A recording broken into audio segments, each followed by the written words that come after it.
3, 2, 1, go. Hello, hello. This is Christmas, Ignacy.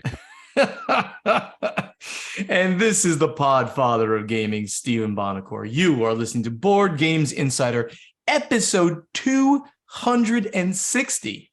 And we're recording it on December 22nd, 2022. There's a lot of twos in that. Board Games Insider is a proud member of the Dice Tower Network. And it's the holidays, Ignacy. I am full of joy and love for everyone. And it's time for my New Year's resolutions. Here's my first one. I resolve to be nice to Tom Vassell for all of 2023. My second resolution is the one that I make every year. I resolve to exercise every day and lose weight. Maybe on the predictions episode, we can predict which of these two resolutions I will fail at first. Nice. This is a very interesting comment on humans forgetting about their resolutions about 2 days after they made them. So that's true. That's human nature. That is 100% what happens to me every year. I'm going to exercise. I'm going to eat better. I'm going to lose weight. And that doesn't last to the end of January, and neither will my commentary about Tom Vassell, as we know. So even I care for you, so I'm rooting for you that you will keep your resolution about your health, and you can forget about Tom Vassell and being nice to him. Tell us what's going on over at Portal Games, my friend. At Portal Games, this is basically Christmas episodes. We are in a very good mood, but I have to start with the sad news, and I have to be very honest and transparent. Our recent expansion for Empires of the North, called Wrath of the Lighthouse, has issues, has errors. Unfortunately, our proofreading was not perfect with this one particular product, and we published this week FAQ that lists all the mistakes on the cards and in the paragraphs and explains some missing keywords, etc. So on one hand, it is a news section. FAQ for Wrath of the Lighthouse is published on Board Game Geek and on Portal Games website. But in a more personal way, I want to apologize all our fans or people who bought or pre-ordered the expansion or plan to do it, and they will have to struggle with this additional reading of FAQ. I'm very sorry. I want just to assure you that everybody in the office is absolutely bummed about that, and we are not very happy and quite embarrassed. So I promise that we made a lot of work here in the house that will never happen again, that we checked our procedures. They were missing some elements. This particular expansion was super unlucky with some things that happened, and we learned our lesson. Once again, I'm very sorry it happened, and in 2023 we will work much better in this regard. So this is the sad news that I have to share. But with FAQ, when you read all the clarifications, you can enjoy this expansion, and I wish you a great time with it. Going to the more Christmas news, more better news. We released, as promised, a new army for Narushima Hex called the Mississippi. I myself, I was in the Mississippi for about 3 hours. This is how long it took me to cross the state. When I was driving from Dallas to somewhere east. Anyway, Mississippi Army, one of the most beloved armies from fans who play cardboard version of Narushima Hex. Now it is finally in the digital form. So if you have Narushima Hex app, check it out. This army is super smart, super funky. So check it out. And I want to remind everyone that in the last days of November, we released our last release of the year, Brazil Imperial 4X, beautiful game from the Brazilian designer, from the small Brazilian publisher. We are a proud publisher and proud distributor for North America. So go to local game store and check the latest big game from Portal Games, Brazil Imperial. We are going to build amazing buildings, conquer the lands, build your forces, attack other players, gather resources. Big game with the beautiful components. So this is what's on the bright side of Portal Games and these last days of the year. The rumors and the gossips from HQ. First of all, I want to remind you, very early in 2023, Portal Games is going to crowdfunding. We are going to go to the Game Fund. with our new epic big adventure game called Forgal, the board game. And for this Forgal. game, Forgal, and for Forgal. this is the name. And for this game, we already are publishing updates. So even though the campaign is not ready yet, even though the campaign is not running yet, we want to educate you. We want to present you the game already. So when there's a first day of the campaign, when there are these early backers bonuses, and you want to make decision if you want the game or not, you already know about this game. You will already know the rules. So check out the Game Found, check out Forgal, and every week, every Tuesday, I'm publishing a small articles with the presentation of the rules. I already discussed the combat rules. I already discussed the worker placement rules in the game. The next Tuesday, I'm talking about the character, the upgrades and development. So very, very detailed information about the game. So you have educated guess if you want to back this project or not. My blog, ignacytrzewiczek.com, publishes 3 days a week. I'm constantly publishing new articles, new reviews, new photos. So check out if you want to be in touch with my thoughts about the games and our hobby.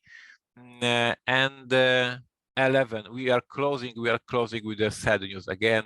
11 and not delivered to backers, as we promised that they will be getting the game in December. Of course, it didn't happen. I cannot explain how disappointed I am. The games are already in America. The games are already in our, I think the word is a hub. Yes, the company, In the hub. In the hub, yes, in the hub. So they are ready to be shipped to the backers, but it was not shipped before the Christmas. So it will be done early January. Once again, I'm very sorry. I really, really wish you guys have this game already on your table. Fans in Poland have it, fans in Germany have it, fans in Europe have it, and the reviews are very, very positive. And I really wish you can play it already. So we started with the sad news. We finished with the sad news.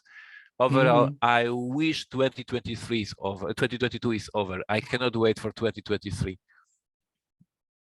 Well, you know, it's a late Christmas gift that people are going to give to themselves. We'll be talking about giving Christmas gifts to yourself later on during playtesting. That was our question last week. And they can recreate the Argentina versus France match, maybe, you know, and the management of those two teams, which, you know, just happened. Congratulations to Argentina, right, for the win. I still have not looked at my, I don't know, do you remember, one of my predictions last year was which teams were going to be winning, and I have not even looked because I want to be surprised if I, but I think I might have won. I don't, not all the predictions will, but I think that one that I predicted the teams that would be playing or something like that. So we'll get to that in a few weeks, but the predictions episode is coming, which is everyone's, of course, favorite episode of the year. Over here at the Podfather of Gaming, gaming of the week, right? I've got to play War of the Ring again. I mean, people probably out there want to kill me for talking about this game so much, but if you haven't played it, you got to play. You just got to play my number one game.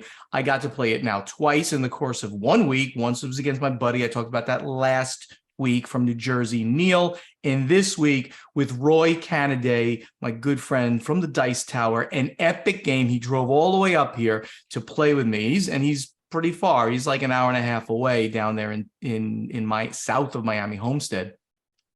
It was an epic game. I, as the Free Peoples, were one corruption away from losing the game. I was at 11 of 12 corruption, but I did prevail. Roy's shadow military never really got going, sadly, so he didn't score too many points militarily, so he was just hitting me and burdening Frodo with the ring, and I was one corruption away from dunking the ring. So again, it always comes down to that last turn. Something's going to happen. It's either Frodo's going to get corrupted, he's going to dunk the ring, the shadow's going to take the last stronghold on Middle Earth. It always comes down to a close game. Love it every time I play it.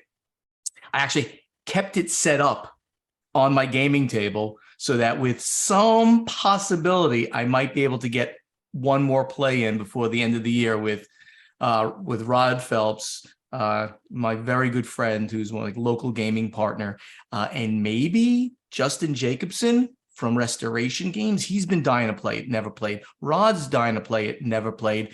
If I can drag Roy up and play a 4-player game, we're going to do it. We'll see if we can pull that off. Before Roy left, we couldn't play a second game too long, but we played War of the Ring, the card game, which of course just came out from Ares Games. Go check that out. Beautiful, beautiful imagining of the game with only cards. And we played it in dual mode, which is significantly faster than the trilogy mode. And the game still has not disappointed. I've now played it as many times as any game I've played in 2022. I still think the trilogy mode with 4 players is the best way, but the dual mode gives you a faster experience, and it played very well. It was fantastic. Roy beat me this time as the shadow player. A fun time was definitely had. Paula and I are continuing down the Exit Advent Calendar from Cosmos, The Search for the Golden Book. It's a beginner's level exit game, but bull, SH. It's kicking our butts. We're probably getting a hint every 4 puzzles, maybe even more than that. But we're really enjoying it. I think this is a great way to spend the holidays as a family together gaming. So obviously too late for this year, but this game stays in print with their other Advent Calendar exit game. I forgot the name of that one, but put it on your wish list for next holiday season. This one is called, as I mentioned, The Search for the Golden Book. You're helping Santa find his golden book with all the naughty and nice people out there. Ignacy, I checked. You are on the naughty list. I'm sorry. And finally, we are going to be here and home for the holidays. No trips until Podfather the Cruise, which happens on January 7th. So excited about that. One of the most interesting things, it's actually going to be cold. I'm doing air quotes here in Florida over Christmas, December 24th, Christmas Eve and Christmas. Temperatures will get into 40s Fahrenheit. That's about 10, 8, 7, 6 Celsius. You embarrass yourself. but actually, well, yes, that's not particularly cold. I will have to put the heat on most likely here, which I do less than once a year. But the rest of the United States is having what's called a snow bomb, a cold bomb. The entire country is blanketed in cold and snow, with many states getting well into the negatives Fahrenheit. So not negative. Well, that's actually right. Yeah, negatives Fahrenheit. That's very negative Celsius. So it's going to be a very, very cold next week, Christmas week. So everybody out there, be careful, be safe, stay indoors to the extent that you can. And no, I'm not looking forward to it, certainly even being a little cold here in Florida. We're just not used to that. I might actually have to put long pants on if I go outside. Not happy about that. And everybody who hopefully is looking at this show on the Podfather of Gaming YouTube channel, they can see Ignacy. He looks like he's bundled up, to make a trek to the North Pole right now. He's got this big turtleneck on. We have really, really cold winter right now. Like, it is really freaking cold here in Poland these days. And I am, of course, right now in my Podfather of Gaming very sexy t-shirt, and I'm in shorts. I won't stand up, but I'm in shorts, looking for a nice warm day today, preparing for the cold. Final thing is my shout out. Our good friend of the show, Eric Hanwies, president of Flatline Games. He always sends us great, interesting articles and news tips that we don't see because he sends it to us from the French website sometimes. Theplayersaid.com has put out a series of articles based on the beautiful boards of wargaming. And I'm not going to go through this, but he talks about the game Holland 44. They talk about the game Holland 44. This war without an enemy, the English Civil War. Several games that have these amazing boards that are part of the game. They've got 6 games in the series. 6 games in this beautiful boards of wargaming series. I highly want to give them a shout out, so you can go check it out and see why they're calling these very interesting looking games out.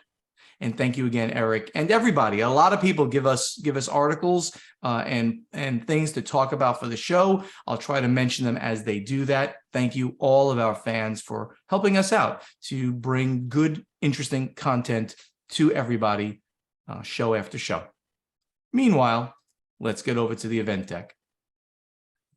So, Ignacy, I've talked a lot, maybe too much, about the World Series of Board Gaming, which I am integrally involved now because they want to have me out every year because I was a great friend to them, and we've had such a good time, and everybody who came, and you should still go to the WSBG, World Series of Board Gaming Vegas.com, put in the code Podfather, get $40 off your admission. But that's not why I'm talking about this now. There is a pro play tournament for a CCG called Flesh and Blood, which I kind of don't even know. I believe I've heard of them, but they're giving away $1 million for their Pro Play 2023 tournament. I find this amazing. Legend Story Studios announced the first part of the Flesh and Blood collectible card game Pro 2023 schedule, which has a total prize purse, so it's across all of their schedule, of $1 million US. I believe it's US. They are a Australian company, but I believe it's in US. I'm not sure. Yes, it is. It's right there on their graphic. 1 million USD. Last year, LSS gave away $1 million for their 2022 Pro Play circuit, and the tournament series is returning for another go-round in 23. Sorry. So they obviously are doing very well. They have released their first quarter of events, which I'm going to just quickly mention where they're going to be. They're going to be in Leeds, UK, and New Jersey on January 13th through 15th, both happening the same weekend. Belgium, January 27th, Indianapolis, Bologna, Auckland, New Zealand, and Charlotte, North Carolina. Ignacy, I mean, just phenomenal that I'm going to call them a small company because they obviously, this is their main game. This is really their only focus. They must have a big following to be able to offer $1 million prize for their tournaments. Yeah, Flesh and Blood. I discovered myself Flesh and Blood, I think 2 years ago.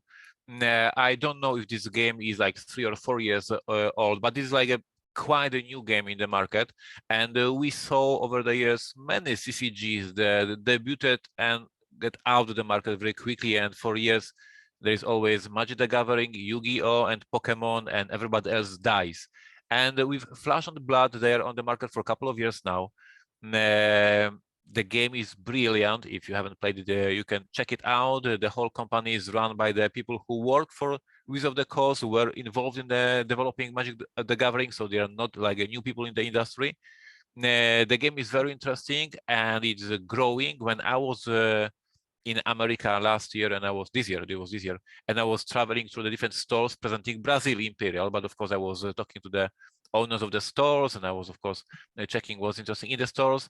Every single game store I visited had obviously Magic, had obviously all the Asmodee games, but also had Flesh and Blood. So this card game for sure is far less popular than Magic of the Gathering because this is crazy popular.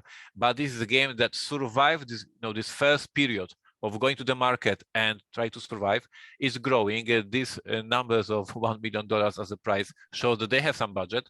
So yeah, I wanted to give a shout out to the competitors to the Magic of the Gathering and share my personal opinion that this game is very interesting. I played it, I love it. And yes, you can win some money playing maybe something different than Magic the Gathering. Very, very interesting. Yeah, I mean, obviously the ones that you mentioned, all from WotC, right?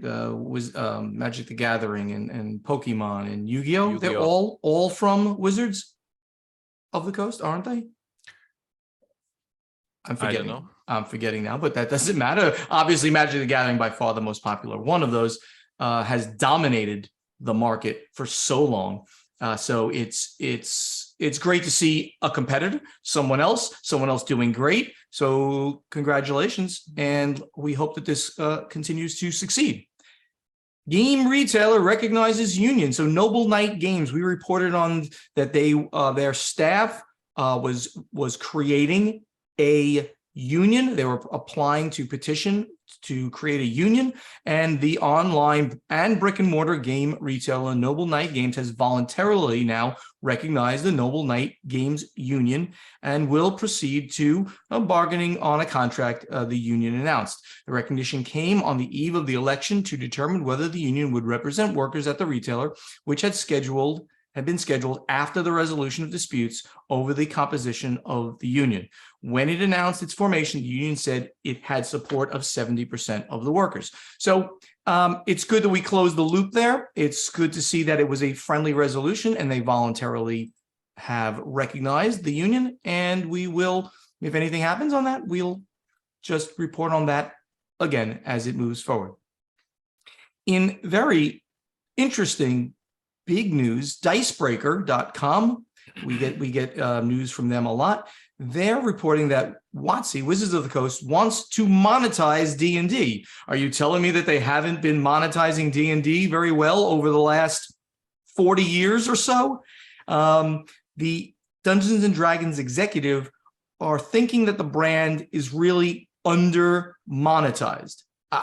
They've been sucking money from me and you, Ignacy, for years. So I don't exactly know, but let me read a little bit from Dicebreaker's article, and then I have some more information on something they posted. It's globally popular tabletop RPG Dungeons and Dragons has enjoyed an explosion in popularity and commercial success over the last decade. But the people in charge of the companies that own it are aiming for even greater financial heights. During an investor-focused web seminar, which reported on last week, here on the podcast, Hasbro CEO Chris Cox and Wizards of the Coast CEO and President Cynthia Williams briefly discussed the future of D&D.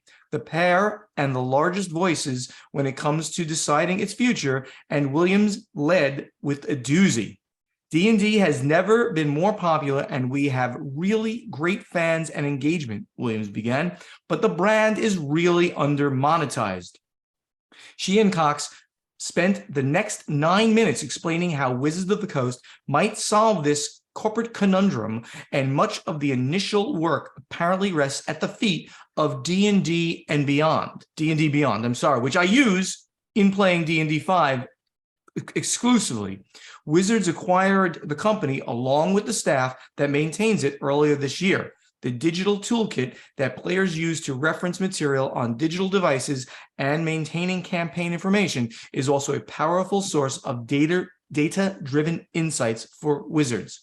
Williams said that the D&D Beyond will power the next phase of D&D, most likely alluding to 1D&D. The codenamed system edition is currently planned to drop a trilogy of rulebooks in 2024, and the designers have released only 3 playtest documents with hints at how it might play. So, Ignacy, what I just read in association with a video that dicebreaker.com dropped, which is called The New 1D&D and Everything You Need to Know About It, really brings into focus what the future of D&D is going to be about. And I watched that video, part of it. It's long. It's about 20 minutes. I watched part of it right before the show, and they're talking about how the changes to 1D&D will affect current D&D. And they're looking to, from what I can read, they're looking to have this version of D&D be the final version, but not final per se, because they will just continue to add content and rules modifications to this system and use it as the foundation of all D&D going forward. And in that, the implication here that Williams and Cox talked about, and what Dicebreaker is talking about, is that they will now monetize that. Well, you'll probably be paying monthly to use the D&D Beyond and all the new rules changes going forward, which I think is fair in the end, because you're using all of the system and you'll be able to get all the new content simply by staying associated with. Simply by paying them a monthly fee, you'll be staying associated and you'll be getting all the new content on the platform. I like the idea in principle. I'd like to see how it's implemented, obviously, before we make any final judgments. Ignacy? Yeah, my YouTube and all the subscriptions I have just exploded this past week when the interview was given, and all the vloggers were super friendly, and the feedback basically, as you can expect, is super negative. Oh my God, Wizards of the Coast wants our money, never again. And vloggers are super furious. But as we know, and our listeners know, this is modern times.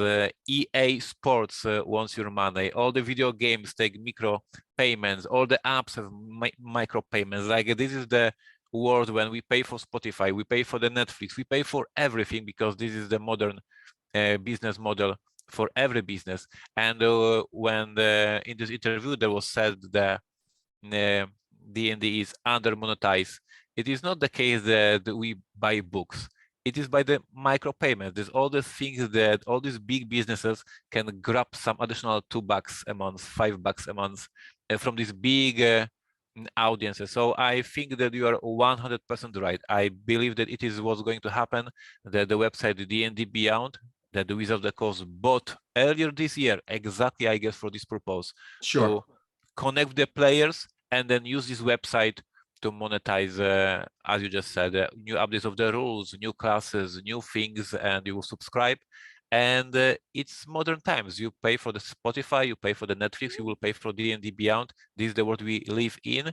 Of course, hardcore players will say, I will never pay for that. And they will have their books, they will have their supplements they bought before, and they will have a great time with D&D without having a need to use D&D Beyond. But all the new players, for them, it will be absolutely natural to log into the website, to pay subscription, like they pay for all the different services, and have fun. So modern times, we are entering the mass market, and we need to have the business models from the mass market.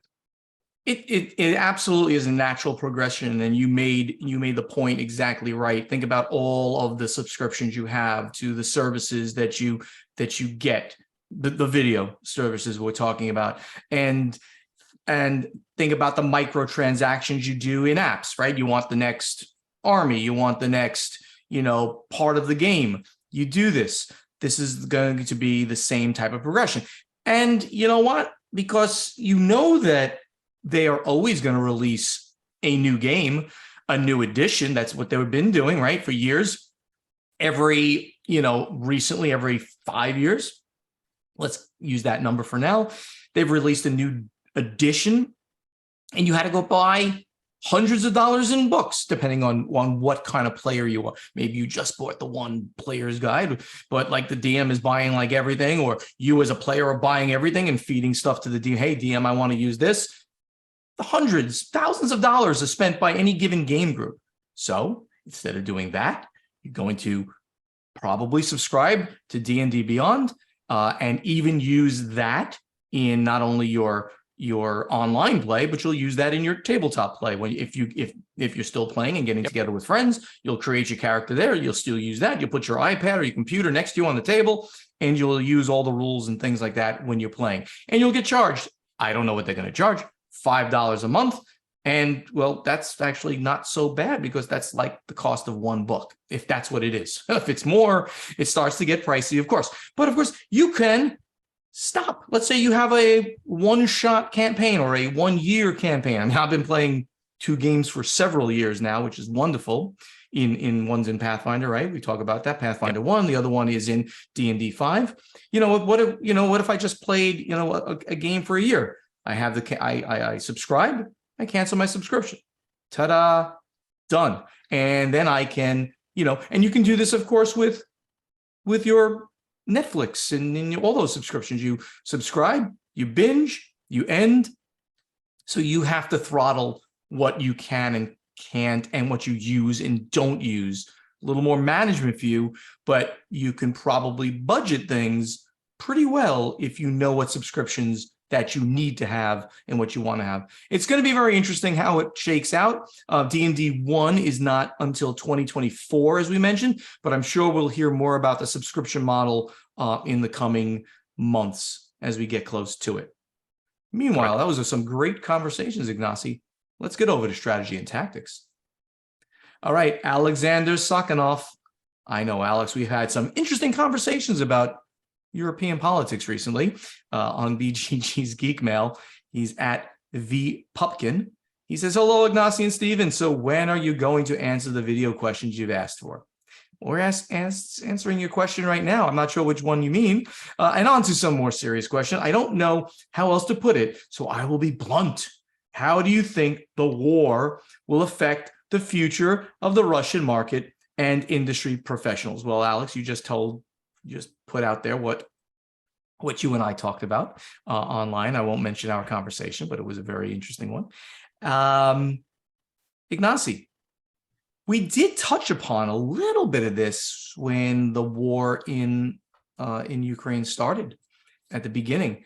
How do you think, and you're obviously more close to this, though the United States is integrally involved with Volodymyr Zelensky, I hope I said that pretty well, was with the President of the United States and presented in front of the Congress of the United States last night as I speak. How do you think the war will affect the future of the Russian market for games and industry professionals? First of all, obviously, this is just speculations. Yes, I don't have a full knowledge, but my speculation is that what will happen, the market will close itself for only Russia, like we saw in a big business like a McDonald's leaving Russia. So Russia created some copycat of the McDonald's. The KFC left Russia, so they made their own KFC variant of Russian. And for sure, this SN, there was no Russian publishers because SN said that there is no agreement for the Russian publishers exhibiting at SN. For sure, we are not, me as a Portal Games, we are not releasing Russian games anymore. So all the creative designers, all these interesting publishers are now in the bubble, just Russia. Nobody wants to do a business with them. Here in Poland, which is very close to Ukraine, so we care even more than the rest of the world, but everybody cares, obviously.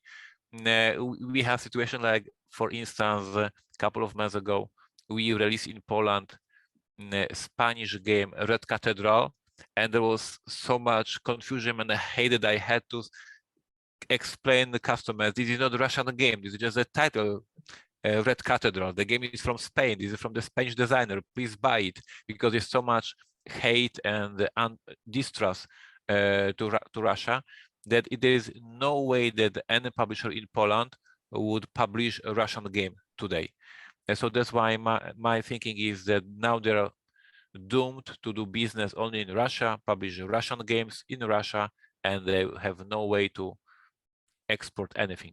That's my thinking. I think you're 100% correct. And I think on the same note, we have to say it is sad for those publishers who I'm going to go out on a limb. I'm going to say most of them don't agree with what's going on. And this is Putin's war. F Putin, F the Kremlin and all of his sons of bitch cronies. I got to be careful in my language because I don't want to get bleeped too many times and I don't want Tom to get mad at me. But it's criminal, of course, what they're doing to the Ukraine. I fully support, first of all, the humanitarian aid going on, and Podfather the Cruise, right, is sending over $10,000 once that's done to Ukrainian humanitarian aid. And I fully support all of the West sending arms for the defense of the Ukraine. And I hope that the Russian gaming companies can survive in their own market. And I hope that this ends and they can become part of the world again. Right now, it's sad. It's not going to happen. I think that what Ignacy said, and the companies are not going to deal, because it's basically almost impossible. Just getting goods in and out are going to. We have enough problems doing it, getting games out of Europe, out of China, or out of Germany, or out of the Czech Republic, just to get them someplace. There's enough problems with logistics there. Dealing with the Russian market is going to go to basically zero or very close to it for the foreseeable future. Thank you for the thought-provoking question, Alexander. Jim Grant, who's at Jim Grant, are there any production limitations that drive certain component decisions, such as the micro games that include 20 or fewer cards, 18 in button shy games, 16 in love letter, plus player reference cards? What would a manufacturer do if they didn't have full sheets of paper and wanted to avoid waste? Are there any size or quantity restrictions like board game sizes for box that would add significant production or shipping costs that would inflate the MSRP? So I didn't get that exactly right, but I think he's talking specifically about micro games, or is he talking about everything? I guess No, I think everything. I think everything. Okay. And Jim, you are right. Your gut feeling is right. For us, for the publishers, our goal is to be as efficient as possible with the resources we are spending on production of the game. So we try to have a box that has a perfect dimension, so the price is the cheapest possible. So it is matching the best format for this particular manufacturer. If we design cards, we design as many cards as the manufacturer suggests us, for instance, because they say we have such a size of the paper, on this size of the paper there's that many cards that will be fit, so please send us that many cards. So we are in a constant contact with the manufacturers. We check what's the best for them to make the best price, the least waste of the material, and this is how my development team is briefed. So basically speaking, my development team obviously knows that they are doing a card game that has around 150 cards, and then they are contacting my production department, and production department is contacting manufacturer and says, we are thinking about the card game that has around 150 cards, what's the best fit? And the manufacturer give us a feedback, either do 165 or do 142, because these are the best numbers. This feedback goes to the developers, and developers try to fit either 142 or 165. So yes, everything is calculated very carefully to be efficient.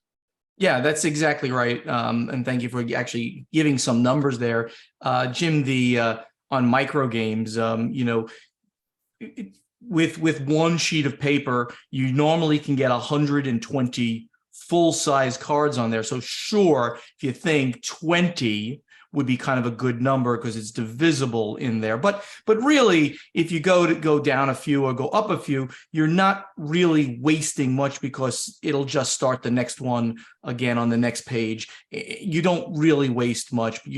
You'll save a little bit if it's exact number. But when you're going to like in one box, like Ignacy is kind of saying, and they're going to be shrink wrapped together, you really want to hit certain numbers. It'll make it more efficient because they can be put together into a single shrink wrap and things like that. So we go through like the details and make sure that we're keeping the price to whatever number we're trying to hit, both on the cost side and then on the manufacturing side. Thank you, Jim. Oh, Ignacy's telling me we have to move on. We're doing a slightly shorter episode this week because Ignacy's got things to do. He's a busy, busy man. And, well, he's got to go shop for his wife for Christmas, and I respect that. So let's get on to playtesting. All right, Ignacy. So last week, I asked the question, and that question is, will you buy yourself a holiday gift? And if so, will you buy yourself a board game, and which one? And I said, as a bonus, how about buying yourself or having your partner buy you a ticket to the World Series of Board Gaming and use code PODFATHER for $40 off? And I hope that made it into the question. But I'm going to look at it right now. Ignacy, what do people say about buying themselves gifts? Many of our listeners, first of all, many of our listeners said that they are buying games for themselves for the whole year. So Christmas is no different. And we respect that. We respect that. And I picked, as always, 3 answers from you guys. Gavin says, I have to buy myself games. My wife refuses to get me them and wants to buy me stuff like clothes instead. I want to make a statement for a wife of Gavin. Dear Gavin's wife, please buy him a game. He will appreciate that. He has enough clothes already in the wardrobe. He doesn't need another sweater. He needs another Portal Games game. So please go to portalgames.com and buy him a game. So that was my message to Gavin's wife. I hope she listened to our podcast. Then I picked another answer from you guys, and it was from Valentin. And Valentin said, every time I buy myself a new game, feels like the holidays. And this is exactly, I think, what we all feel. This is the spirit of the podcast. We love buying ourselves like games, and this for us holidays. And I have the same. And the last pick, I picked the Marco Dobranic, and he said, I won't buy myself a game. Ooh. I will treat myself the winter hike in Alps in Slovenia for a few days, depending on the weather and avalanche warnings. Marco, be safe. I respect your healthy way of living. I respect your hiking, and it's a great counter idea for buying another game. And before I give my voice to Steven, I want to point out, Steven, that there is one answer dedicated especially to you to read it. It's from the Patrick Kohler. Yes. So you need to do this. I can't, I'll read Patrick's right now. I cannot. I did not practice this. But Patrick says, I know that Steven likes to sing along, and maybe he wants to perform my answer for me. It's this is to All I Want for Christmas Is You. And so, but I can't do it without a little practice because the words are great. But he does a very nice thing. I don't need to buy myself presents. There's no need. I don't want to put random games under my Christmas tree. All I want is play my game. I can't really do it. I'm sorry, but it was really good. But he says, guys, all I want for Christmas is you. Thank you. That's very nice of you, Patrick. Patrick, we love you. Yes, we love you. Thank you for that. Peter Van Hook, I don't think you read this one right. He says, Ironauts is high on my wanted list. I don't know that game, and would be an ideal game to play during the holidays as well. And we have Kurt Van Hoyvold, Vitruvian. We get a lot of. He's always on top of us. Thank you. Absolutely. He buys games all year, so he doesn't do anything special for Christmas. And Jan K also says Brazil Imperial is but it's not the Portal edition. He says it's something he wants to get for himself. I think he says it's on sale in a Finnish shop, which is where he's from. So that's awesome. So guys, it sounds like most people are just buying themselves all year round games, so they don't do too much for themselves during Christmas. I remember doing it a lot. Don't do it now, but I remember doing that always every year, buying myself a game for years and years. So interesting that it's changed around a little bit because people buy themselves so many games during the year. Nobody mentioned the World Series of Board Game, by the way. I'm very sad about that. Ignacy, tell us, what are you buying? What are you doing? Which question you want to ask? This is our last episode of this year, so we are stepping slowly into the New Year's, and New Year's means resolutions that Steven already mentioned at the beginning of the podcast. So my question for you guys today is, what New Year's resolution dedicated to board games you have for 2023? Maybe you want to play more games that you're already having in your collection. Maybe you want to buy less games. Maybe you want to support your favorite publisher in more different ways, like helping them at a convention, or maybe some additional shoutouts in the internet. Maybe you want to be more or less active on social media, more or less active on Board Game Geek. Maybe you want to create a fun created content for games that you love. What's your New Year's resolution dedicated to board games? This is my question for today. It's obviously a really, really good question, and it'll definitely get people to think about how they're going to address 2023 differently. So for me, I think it's going to be just play more games at home. I did less of that and more like I did less. Be at home, yes, resolution. Yeah, I was out so much, but I just will not be at home, but play more games when I'm at home. There's a difference there, Ignacy. Play more games with friends and Paula when we're home. Want to really get into that more. I'm gonna buy games as I need them, of course, and I want to do more content just for people out there for my channel. So those are my two things related to board gaming, and I just really hope that I see more gamers out there at cons. I hope you guys are coming back, and we're going to see you as the convention season rolls out in 2023. How about you, Ignacy? For me, I made a very simple but very cool idea that is very popular in the internet. I bought this board that you are listing 10 games that you want to play 10 times in a year. 10 times challenge. You probably recognize it from the internet. So I bought for me and for my wife such a board. And then now during the Christmas, we will pick 10 games that we want to play at least 10 times in 2023. I will give you guys update which games we picked, me and my wife Mary. But this is my challenge to play more often some of the classics in my collection. So this is my plan for the 2023. Very, very cool. Well, Ignacy's right now going to create a thread on Board Game Geek with this in it. So please go to our guild on Board Game Geek, find our play testing thread for this question and post it. Post your answer right there so we can possibly read it next week. Ignacy, I don't see you doing it because normally I see you starting to cut and paste here and you're not doing it. There you go. And while he's doing that, I'm going to get over to the final scoring. Thank you all so much for listening. Help us spread the word about this podcast by telling your friends to download Board Games Insider wherever they like to get their podcasts. Or you can now watch Board Games Insider on the Podfather of Gaming YouTube channel. Do you want to be part of this podcast? You can. Just ask us questions in our strategy and tactics thread on Board Game Geek. Also answer our question to you from the play testing segment by going to our guild on Board Game Geek and looking for the thread with this episode's question. Check out our websites, which are portalgamesus.com and podfathergaming.com. We're all over social media, so interact with us, please. On Facebook, please like our pages, which are /BoardGamesInsider, /PodfatherGaming, and /PortalGamesUS. I did them in a different order that time. Speak directly to Stephen and Ignacy. Twitter and Instagram, it's @PortalGamesUS and @PodfatherGaming.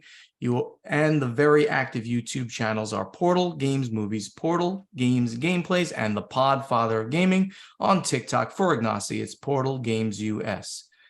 We would really love to see you in person at an upcoming convention in 2023. So please watch, listen to us, and find us at one of those conventions. Come up to us. We love to talk to our fans and friends.